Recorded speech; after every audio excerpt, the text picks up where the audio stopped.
Behind the glamour of the Monaco Grand Prix, there is growing tension between two prominent figures, Lewis Hamilton and his race engineer, Riccardo Adami. On paper, this new Ferrari duo should bring a combination of extraordinary experience and achievements, but they showed signs of cracking after just a few races. What really happened behind the scenes at Ferrari? Let's discuss. Riccardo Adami is no ordinary figure in Formula One. Born in Brescia, Italy, Adami graduated from the University of Brescia in 2001, specializing in chassis.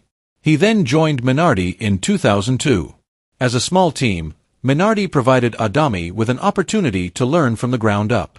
By 2005, when Red Bull acquired the team and changed its name to Toro Rosso, Adami had become a race engineer. At Toro Rosso, Adami worked with two drivers who are now recorded in Formula One history: Sebastian Vettel, whom Adami guided from his debut, and Daniel Ricciardo, whom Adami helped secure a seat at Red Bull. Ferrari's decision to hire Adami in 2015 to work with Vettel speaks to his reputation as a meticulous and calm technician who can build close relationships with his drivers. After Vettel left, Adami was replaced by Carlos Sainz, who replaced Vettel in 2021. Together with Sainz, Adami oversaw Ferrari's dramatic victories, including the iconic Silverstone victory. However, in late 2024, things changed when Ferrari opted to bring in Lewis Hamilton, one of the most successful drivers in history, and bid farewell to Sainz. Peter "Bono" Bonington was the voice synonymous with Hamilton's glory days at Mercedes. From the iconic call of "It's Hammer Time" to the pivotal moments of the championship, Bonington was Hamilton's trusted partner, intimately familiar with his preferences, emotions, and strategies.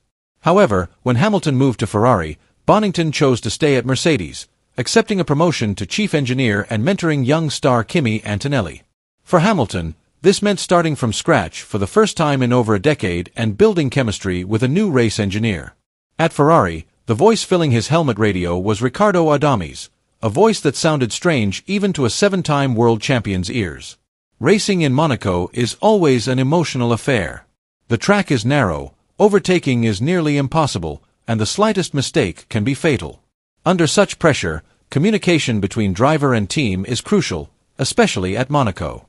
But in Monaco in 2025, communication was causing Ferrari's biggest problems.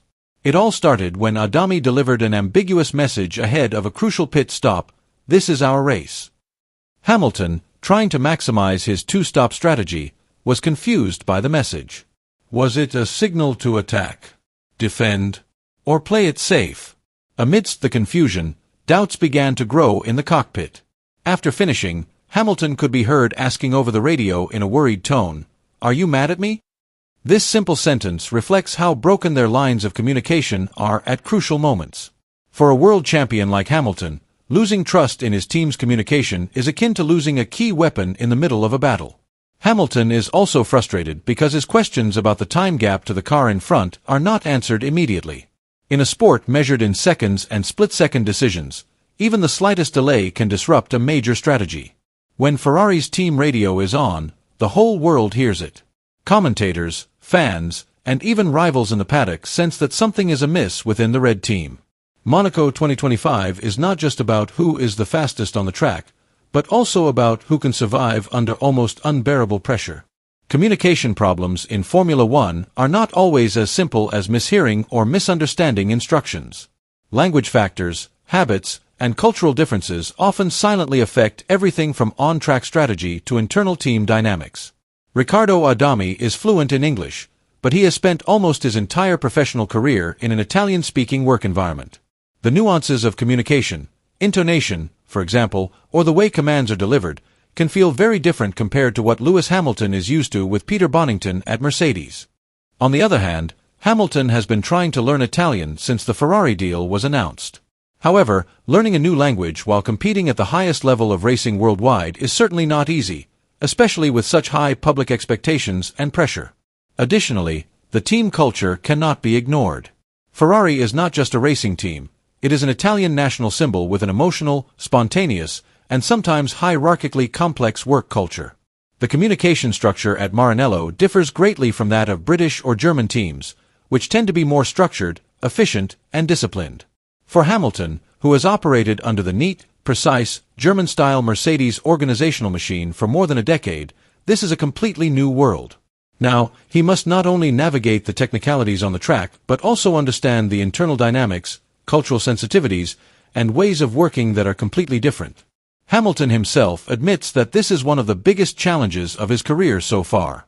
Interestingly, communication problems are not only on Lewis Hamilton's side. Charles Leclerc, who has spent 7 seasons with Ferrari, has also been frustrated with his race engineer, Brian Botzi. Botzi is known for his calm demeanor, but he is often the subject of humorous moments, both on and off the track. One of the most recent examples occurred at the Monaco Grand Prix. At that time, Leclerc had devised a pit strategy to overtake his main rivals. However, Hamilton entered the pits first, forcing the team to cancel the plan and change their approach. Leclerc, who was already fully focused, sounded annoyed over the radio. "Why are we changing the plan? I was ready." Botzi, in his usual flat tone, replied briefly, "We have to rearrange, Charles." This incident showed not only how quickly things can change in Formula One, but also how thin the line is between brilliant strategy and chaos. In Australia, their relationship became the subject of viral jokes on social media. During a heavy rainstorm, Leclerc reported over the radio that his car seat was full of water. Instead of panicking or rushing to find a solution, Botzi replied casually, "It must be water, then." This deadpan response drew laughter from many fans, but such moments are often a test of patience for Leclerc in the cockpit under the pressure of racing. Behind all the humor and frustration, Ferrari's radio communications are certainly colorful. From complicated strategies and sudden changes to unexpected jokes, the relationship between driver and engineer encompasses more than just technical communication. It's also about fragile chemistry. Although Leclerc and Botzi are often seen testing each other, they still have to balance that fine line.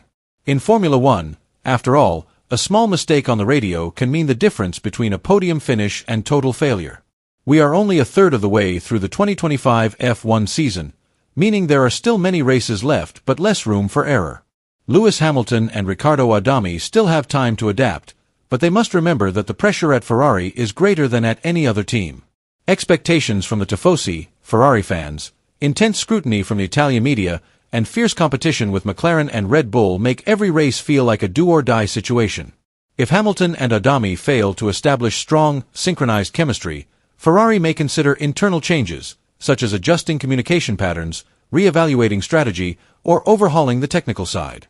However, if they manage to get through this difficult phase and find the needed harmony, they could write one of the most iconic and inspiring comeback stories in modern F1 history, proving that even champions must continue to grow and adapt. Will their relationship collapse under the pressure, cracked by expectations and big egos? Or will it develop into Ferrari's secret weapon, the spark that reawakens the power of the prancing horse, overthrowing McLaren's dominance and changing the competitive landscape of Formula One? Write your opinion below.